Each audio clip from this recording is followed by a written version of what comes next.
থামাই দিত সামনে দেখেন না সামনে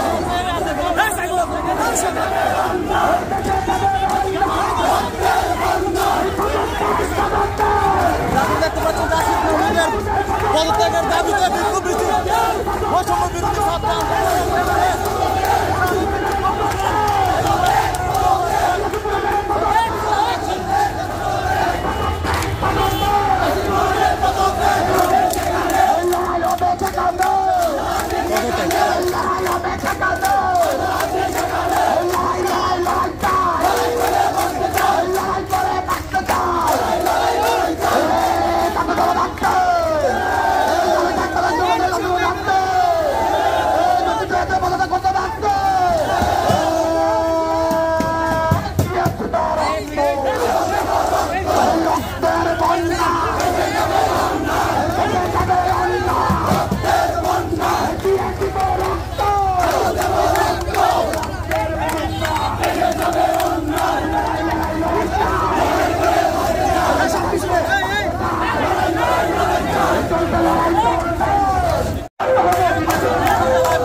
না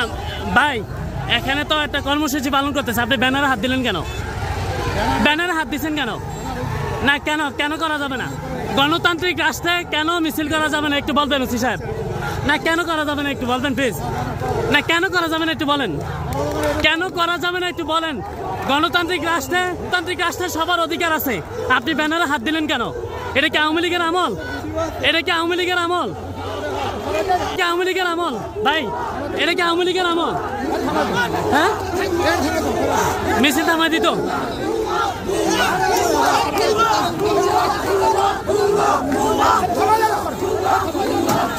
কি সেবা